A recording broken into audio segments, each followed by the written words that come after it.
하나님은 이러한 것에 대해서 결코 무관하지 않으십니다. 그것이 아무리 정당하다 할지라도, 그것이 아무리 명분이 있다 할지라도 분노에 의해서 일어난 일들, 녹이 충천해서 결정된 일들, 그런 일들은 틀림없이 화근을 불러올 수 있습니다. 오늘 두 번에 걸쳐서 성경은 저주를 받을 것이라고 했습니다. 축복을 받아도 시원찮은 그 자리에서 이 시므온과 레위는 저주를 받고 자기 민족들 가운데서 흩어져 버리는 그런 비련의 주인공들이 되고 말았습니다.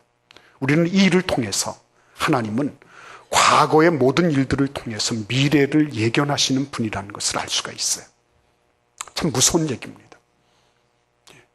과거 지사가 베이스가 되어 있다고 하는 얘기입니다. 과거의 행적을 기반으로 미래를 작성하시는 하나님. 참 무섭죠. 그 자신의 감정이 통제가 되지 않았다.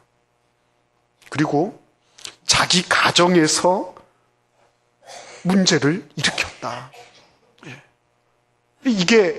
이것이야말로 하나님 보실 때는 결코 그들에게 너는 그럼에도 불구하고 야곱의 자손이니까 복을 받아야 된다라고 말씀하지 않았다는 것입니다. 저는 이러한 하나님의 모습을 보면서 너무 두려웠어요. 그러면 나의 과거의 행적은 하나도 남김없이 하나님으로부터 카운팅 되는 것인가? 그렇다면 내가 복을 받을 수 있는 근거는 뭔가? 이렇게 과거의 모든 행적들이 소위 말하는 결정론적인 그런 입장에서 다 결론이 난다면 누가 하나님 앞에 설 수 있겠는가? 그러한 생각을 하지 않을 수가 없었던 것입니다. 그래서 여러분, 오늘 이 장면을 보면서 우리는 또 한 번의 반전을 기대할 수 있게 됐는데, 그게 뭐냐면 하나님이 야곱을 통하여 주신 이 예언은 우리의 과거의 실수와 과오를 또한 초월하고 있었다고 하는 말씀인 것입니다. 왜 그런 말씀을 드리냐면 르우벤은 자기 서모와 통간을 했습니다. 그러나 앞으로 우리가 말하게 될 이 유다는 자기 며느리하고 통간을 했습니다. 자기 며느리가 창기 분장을 하고 그 창기의 방으로 이 시아버지가 들어가서 배가 점점 불러오니까 그 며느리가 부정을 했다라고 단정을 하고 불태워 죽이라 그랬습니다. 그런데 그 며느리가 지혜로웠죠. 그래서 자기 아버지가 돈을 주겠다고 하는데 그 시아버지가 돈을 주겠다고 하는데 돈은 안 받고 임장과 그리고 막대기와 끈 같은 거 이런 거를 받아가지고 약조물로 자기가 전당 잡히고 있었던 것입니다. 그랬다가 불태워 죽이라 그래서 끌어내는데 내가 바로 이것의 주인 때문에, 이것을 나한테 준 주인 때문에 내가 임신을 하게 됐습니다 라고 해서 가서 알아보니까 그게 바로 자기 시아버지였죠. 형님이 죽으면은 동생이 들어가서 형님의 대를 잇는 것이 그게 형사 취수제라는 그런 구약의 전통이었어요. 근데 첫째 아들도 죽고 둘째 아들도 죽었는데 셋째가 어리다 그러면서 내주지를 않는 거예요. 그러니까 이 며느리가 기지를 발휘해서 자기 시아버지를 통해서 대를 잇겠다고 나선 것입니다. 거기에 대해서 창세기 38장 26절은 이렇게 말하고 있습니다. 그 약조물 때문에 탄로가 됐죠. 그때 유다가 이렇게 말하죠. 유다가 그것들을 알아보고 이르되 그는 나보다 옳도다. 여기서 그는 누구를 가리키죠? 자기 며느리 다말을 가리키는 거예요. 자기 며느리를 가리키면서 그는 나보다 옳도다. 내가 그를 내 아들 셀라에게 주지 아니하였음이로다. 유다는 굉장히 과거로부터의 돌이킴이 빨랐던 사람이었어요. 그 돌이킴의 절정이 뭐냐면 그 다음 말씀입니다. 뭐라고 했죠? 다시는 그를 가까이 하지 아니하였더라 그랬습니다. 그는 과거에 자신의 과오를 인정했을 뿐만 아니라 그것을 다시 반복하지 않았습니다. 이게 명확하게 드러나는 거예요. 아, 이게 굉장히 소망이구나. 저에게 이렇게 서광이 확 비춰오는 것 같은 그런 느낌을 받았어요. 그렇구나. 그래, 문제는 다 있다. 과거에 문제 없는 사람이 어디 있겠나. 그런데 과거의 그 모든 것들을 가지고 미래를 비추어 본다 그러면 얼마나 힘들고 안타까울까.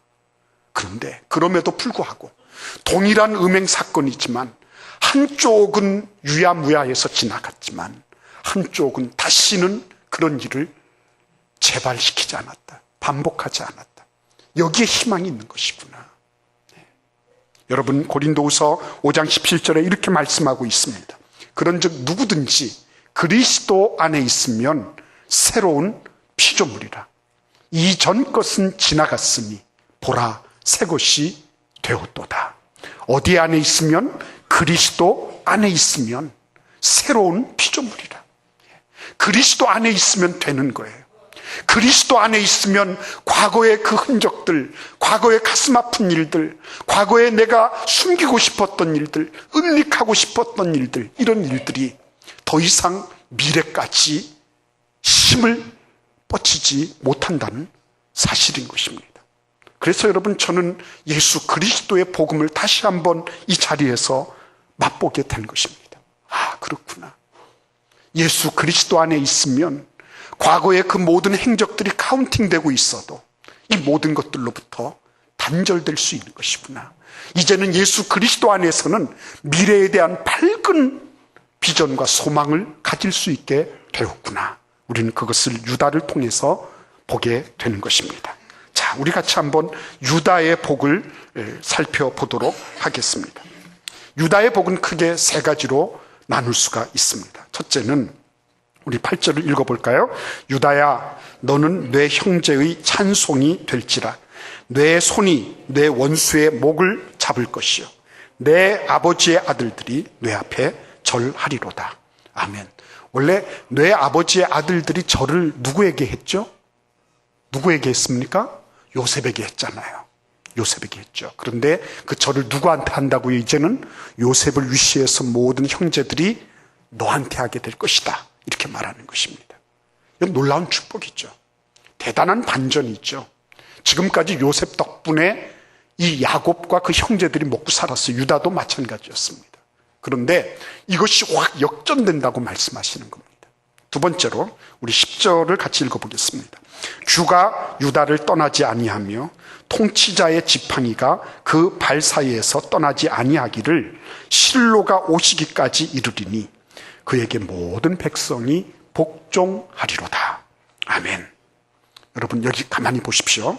우리 8절에서는 유다가 형제들 가운데 탁월한 존재가 될 것임을 말을 했습니다. 근데 10절 보시면 뭐라 그랬죠?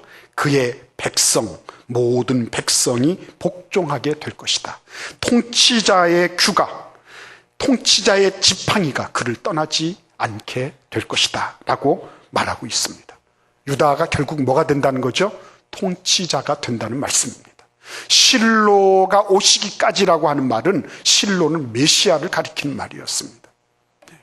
그러니까 여러분, 이 유다를 통해서 하나님은 메시아적 비전을 보고 계신 거고, 메시아를 통해서 온 인류가 구원받는 그런 놀라운 복음의 역사를 이루기를 원하고 계셨다는 사실입니다.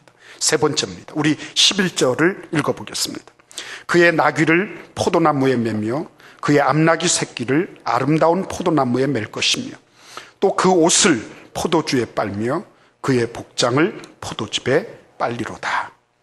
여러분, 이 얘기는 지금 같은 말을 계속 두 번씩 반복하고 있으면서 이것이 확실하다고 하는 것을 얘기하고 있습니다. 나귀를 포도나무에 맨다, 암나귀 새끼를 아름다운 포도나무에 맨다는 것은 뭘 의미합니까?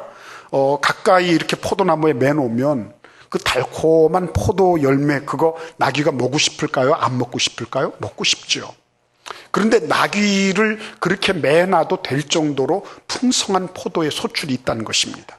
이것은 놀라운 그런 물적인 풍요로움을 상징하는 것이죠. 그리고 아울러서 뭘 얘기합니까? 포도가 얼마나 많이 맺혔는지 그 옷에, 그 포도주에 옷을 빨고 그의 복장을 포도즙에 빨 것이라고 말하고 있습니다. 이건 뭘 의미하는 겁니까? 포도주가 너무 넘쳐나서 그걸 가지고 빨래한다는 얘기가 아니고요. 이거는 염색한다는 얘기입니다. 너무 많아가지고요. 이게 옷을 염색해도 될 정도로 포도가 풍성하게 맺혀져 있다는 말씀인 거죠. 그러니까 지금 뭘 얘기하는 겁니까? 유다는 형제들 가운데도 탁월할 뿐만 아니라 유다를 통해서 많은 민족이 어떻게 돼요? 통치를 받게 될 것이고 마침내는 인류가 복을 받게 될 것입니다. 그리고 그는 물질적으로도 풍요로움을 누리게 될 것입니다. 실제적으로 유다는 유다 민족, 유다 그 지파가 국가가 되는 그런 은혜를 누리게 된 것입니다. 자, 그러면 도대체 유다의 축복의 근원이 무엇인가 하는 것입니다. 그 여러분 궁금하지 않으십니까? 저는 그게 굉장히 궁금했어요. 도대체 어떻게 이렇게 벼락 같은 축복을 누리게 됐을까 하는 거죠. 우리 같이 한번 창세기 43장 8절 말씀을 함께 읽어보겠습니다. 유다가 그의 아버지 이스라엘에게 이르되 저 아이를 나와 함께 보내시면 우리가 곧 가리니 그러면 우리와 아버지와 우리 어린 아이들이 다 살고 죽지 아니하리이다. 굉장히 급박한 얘기를 하고 있죠. 가나안 땅에 양식이 없어서 보냈습니다. 그랬는데 그만 그 양식을 파는 사람이 너희 아버지는 잘 계시냐? 너희 동생은 있느냐? 이렇게 물어보다가 끝내는 베냐민이 있다는 사실까지 다 얘기해 줬어요. 자기 집안의 내력을 그냥 다 얘기해 주는 그런 일이 벌어지고 말았습니다. 그랬더니 그 국무총리 되는 그 양반이 하는 말이 뭐였죠? 그 동생 데리고 와라 그랬어요. 너희들이 아무리 봐도 우리 나라를 스파잉하러 왔는데 너희들 간첩짓을 하려고 하는 그 누명을 벗으려고 하면 네 동생 데리고 와라 그랬어요. 그랬더니 그 아버지가 뭐라 그럽니까? 차라리 내 목숨 끊어라 이렇게 하고 나왔죠. 내 목숨 끊어라. 너희들이 아주 성경에 보면 굉장히 아주 고명하게 말씀을 잘하고 있지만요. 사실은 그냥 나 죽이고 베냐민 데리고 가라 이렇게 얘기하는 것과 같은 거예요. 그렇죠? 근데 그런 와중에서 두 사람이 등장하죠. 한 사람은 누굽니까? 루벤이 등장합니다. 42장 37절 말씀에 보시면 루벤이 이렇게 말합니다. 그의 아버지에게 말하여 이르되 내가 그를 아버지께 데리고 오지 아니하거든. 그러니까 베냐민을 데리고 갔다가 만약에 베냐민을 다시 데리고 오지 못하면은 그때는 내 두 아들을 죽이소서. 그를 내 손에 맡기소서. 내가 그를 아버지께로 데리고 돌아오리이다. 이렇게 루벤이 얘기합니다. 그렇죠? 이렇게 얘기합니다. 근데 아버지 야곱은 그 말을 신청하지 않습니다. 왜 그렇습니까? 만약에 베냐민 데리고 오지 못하면 그러면 자기 아들 루벤 말처럼 손자들 둘을 죽여버려요? 막내 아들 하나 잃어버리고 손자 둘이 죽이는 거 그거를 어떤 할아버지가 그래 그렇게 하자 그러면 너 안 데리고 오면 내 막내 아들 베냐민 안 데리고 오면 내가 네 아들 둘이를 죽여버릴 거야. 이렇게 얘기하는 그런 어리석은 할아버지가 계시겠어요? 그러니까 지금 루벤이 얘기하는 건 뭐예요? 그는 자기 나름으로 장자의 어떤 것을 장자의 역할과 기능을 하기 위해서 나오긴 나왔지만 사실은 뭐예요? 비현실적인 거예요. 설득이 되지 않는 것입니다. 다른 말로 말씀드리면 책임성이 없는 것입니다. 책임성이. 야곱은 그것을 뚫어보고 있었어요. 너 이 녀석 말만 그렇게 하지. 내가 책임지겠다고. 안 되면 내가 책임지겠다고. 이런 사람 많이 있잖아요. 근데 그런 식으로 말하지 말고 정말 무게가 담겨있는 그런 책임감 있는 그런 존재냐 하는 것이죠. 루벤을 향해서 말하는 것은 네가 네 두 아들을 내어놓을 정도로 이 정도로 네가 책임감 있게 사는구나. 야곱이 감동받은 게 아니라 고개를 갸우뚱하면서 네가 하는 짓을 볼 때는 그거 아닌 것 같다. 너는 지금 당장에 배가 골고 힘드니까 어떻게 해서든지 빨리 가서 양식 얻어올 그런 생각만 하고 있는 거지. 진짜 네가 책임성 있는 그런 존재로 나한테는 느껴지지 않는다. 그게 야곱의 모습이었어요. 책임진다는 사람 많이 있죠. 정말 책임지냐는 거죠. 근데 오늘 유다는 뭐라 그랬죠? 저 아이를 나와 함께 보내십시오. 그러면 우리가 다 살고 죽지 않을 겁니다. 아버지도 살고 우리도 살고 우리 어린 아이들도 살 것입니다. 어린 아이들도 살 것입니다.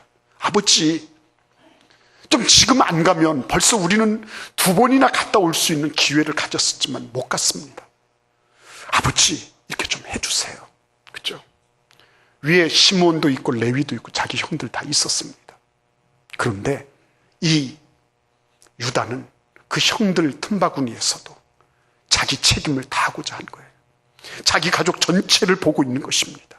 나만 살고자 하는 것이 아니라 아버지도 살아야 되고 우리도 살고 아버지 손자들도 살아야 됩니다.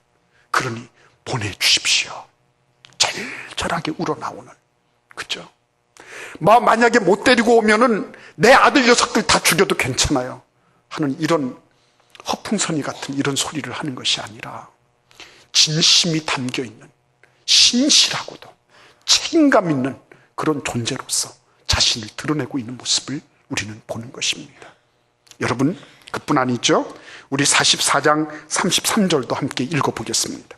이제 주의 종으로 그 아이를 대신하여 머물러 있어 내 주의 종이 되게 하시고 그 아이는 그의 형제들과 함께 올려 보내소서. 요셉이 국무총리로서 이렇게 보니까 정말 베냐민을 데리고 왔어요. 데리고 오기는 왔는데 요셉의 마음속에 이 형님들이 지금 어떻게 됐나 그거 알고 싶었던 거죠. 그래서 그가 개교를 부립니다.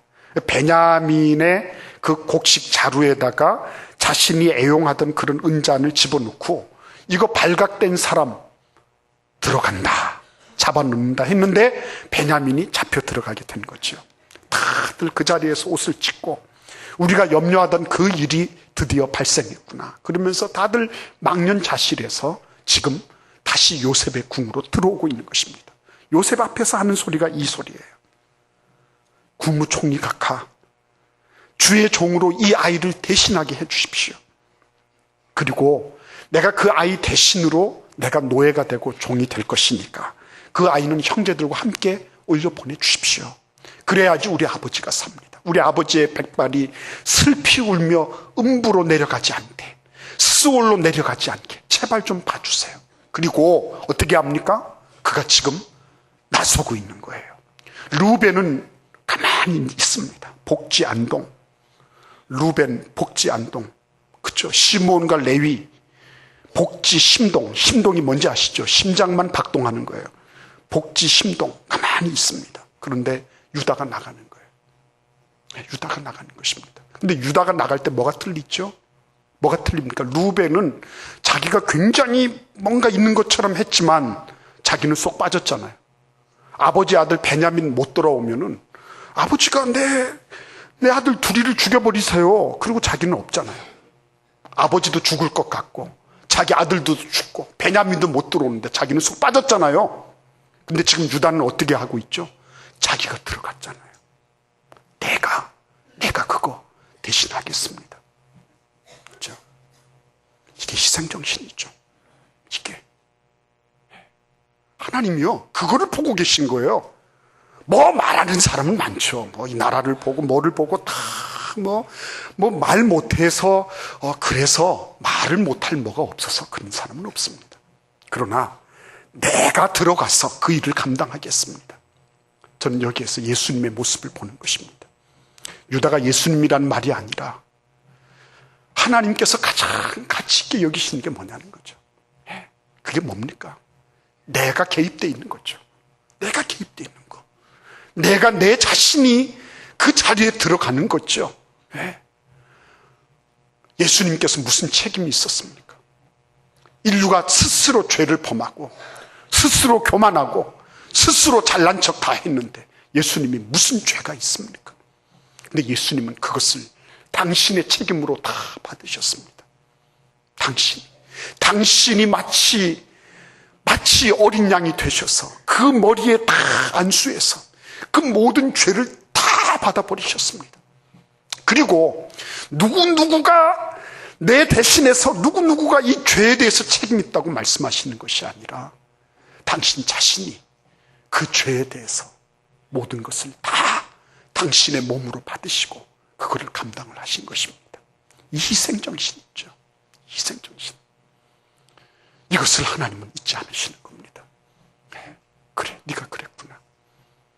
네가 몸된 교회를 위해서, 나의 몸된 교회를 위해서 이렇게 희생했구나. 네가 이렇게 책임적인 존재로 이렇게 했구나. 이 정신, 이 희생의 정신, 이 정신이 결국은 교회를 붙잡아서 일으켜서 그래서 영원한 주님이 오실 때까지 지탱하게 만드는 능력이 된 것입니다. 오늘 여러분, 우리는 참 쉬운 세상을 살아가고 있습니다. 충성이 뭐고 책임이 뭔지를 모르는 세상. 나한테 맞으면 그것이 옳은 것이고 내 마음에 안 틀면, 안 맞으면 틀린 것이고 하는 그런 자기 절대 중심주의에 살아가고 있는 그런 세대입니다. 그런데 유다처럼 하나님 앞에 자신을 드릴 수 있는 사람, 그래요. 내 동생이 만약 베냐민이 못 돌아온다면 내가 책임질게요. 근데 그냥 말로만이 아니라 내가 책임지는데 내가 구체적으로 내 동생 떠나보내고 내가 그 자리에 대신 들어가서 그 동생의 책무를 다하겠습니다. 이 거룩하고 복된 희생정신, 이 희생정신을 하나님은 결코 잊지 않으시는 겁니다. 그래서 그 정신이 면면이 흘러서 십자가에까지 온 것입니다. 그 십자가의 그 놀라운 희생과 헌신의 정신이 오늘날 우리의 교회를 살리고 우리 심령을 살리고 있는 것입니다. 오늘 주님 앞에 나오신 여러분들, 요셉의 화려한 국무총리의 삶이 영구히 가지 못했어요. 그러나 유다가 비록 문제는 있었지만 그럼에도 불구하고 모름지기 내 책임입니다. 내가 그 자리에 들어가겠습니다 하는 이 희생정신은 면면이 흘러서 영원한 복이 될 수 있었습니다. 우리 자녀들에게 무엇을 가르쳐야 될까요? 우리 자녀들의 앞날을 밝혀주는 것이 무엇일까요? 우리의 가문의 앞날이 무엇이 확실한 복이 될 것이라고 생각하십니까? 오늘 이 자리에 오신 여러분들, 유다에게 부어진 이 축복이 여러분과 저의 축복이 되기를 간절히 기원합니다.